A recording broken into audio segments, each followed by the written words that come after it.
Hey, hello! In today's video we are comparing an entry-level gaming laptop from 2017, the Acer VX15 with a GTX 1050 and an i5 against a 2023 entry-level gaming laptop with an RTX 4050 and an i5 as well. I'm totally aware that this is kinda unfair and we are comparing apples with pears if we would only compare the GPUs, but I'd rather see this as an entry-level gaming laptop comparison. Full disclosure, I only have old recordings of the GTX 1050, meaning we can't look at newer games, as I'm not having access to a GTX 1050 laptop right now, but in my experience, newer drivers wouldn't change the FPS in a noticeable way on Nvidia cards.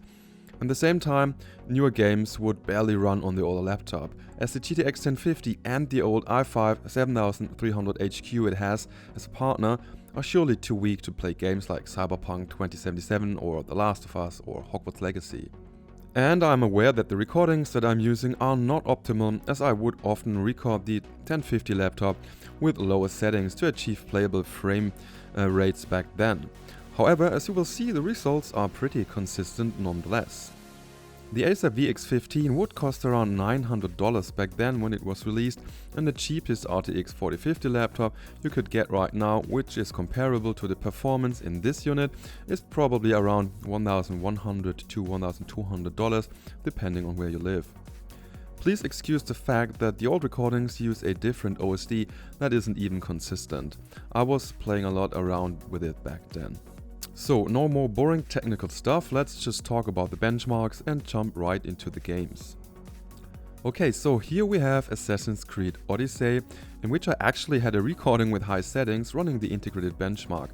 The GTX 1050 was able to achieve playable 33 FPS on average, and the frame times didn't seem to be too horrible while still being far from optimal.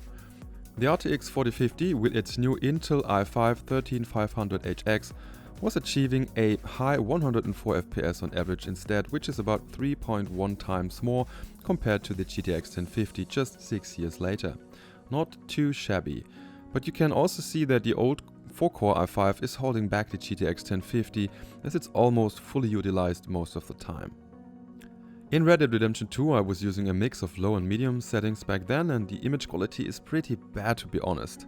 It also seems as if the GTX 1050 does have issues with loading the textures fast enough, so the images aren't 100% identical if you pause the video to take a closer look. For the GTX 1050 I saw 33 FPS once more back then, and for the RTX 4050 it was 4.1 times more, resulting in 138 FPS on average. On such low FPS, the frame times seem to be okay for the GTX 1050 to be honest. But of course, no one would play the game that way with an RTX 4050. By the way, back in 2017, the RTX 4050 would have been the world's fastest mobile GPU, as it is even faster than the GTX 1080 mobile by around 30 to 40%, which was the fastest mobile GPU back then. In Far Cry 5 and high settings, the RTX 4050 is around 3.6 times faster than the GTX 1050 with 134 FPS over 37 FPS. It's interesting that the old i5 didn't get as hot as modern CPUs despite being almost fully utilized all the time. And then of course that also depends on the laptop's cooling system a lot. Stable frame times for both laptops though. In Kingdom Come Deliverance, the RTX 4050 laptop once more achieves around 4 times the FPS over the GTX 1050 laptop using the high settings preset. The GTX 1050 didn't even get a stable 30 FPS on the high preset.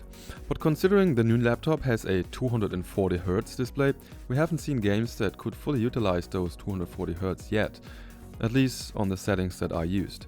Meaning that so far you would need to use lower settings for that, and then again, some games just won't hit 240 FPS at all, no matter what settings or what system you use, as they just aren't optimized that well.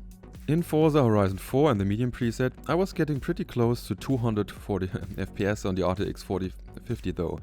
194 FPS for the Legion Pro 5i and respectable 63 FPS on the Acer VX15 with the GTX 1050.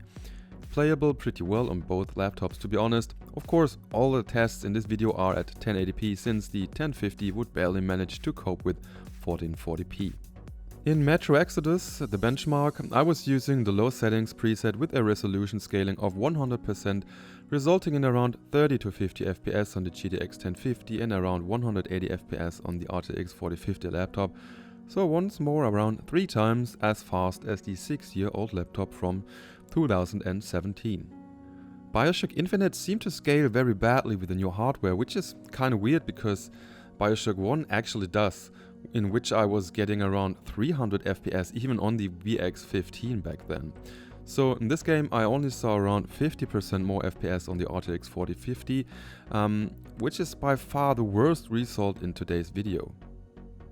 Dirt Rally actually ran really good back then, even on the GTX 1050, but then again it is not that graphically demanding even on the high preset. 74 FPS for the GTX 1050 and 186 FPS for the RTX 4050, which is around 2.5 times more in that title, which was today's second worst result, but well, still very playable nonetheless.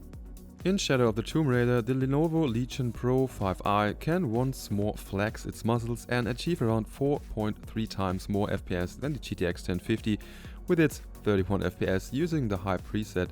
But again, the 1050 was able to achieve somewhat playable FPS with a console-like experience, probably somewhere between the PS3 and the PS4. The last game for today is The Division 2, in which the RTX 4050 achieved 202 FPS on low settings and the GTX 1050 got still respectable 63 FPS, which isn't optimal, but absolutely doable in my opinion. So that is around 3.2 times more FPS for the new RTX 4050 laptop. Alright, what do you think about the difference? Did you expect 2.5 to 4.5 times more FPS in 6 years and 3 generations? Is the RTX 4050 a good entry-level GPU in your opinion? What prices would you like to see for RTX 4050 laptops? And yeah, let me know in the comments. Also make sure to hit that subscribe button if you haven't already done that. That's all for today. Thanks for watching. See you next time. Bye bye and tschüss.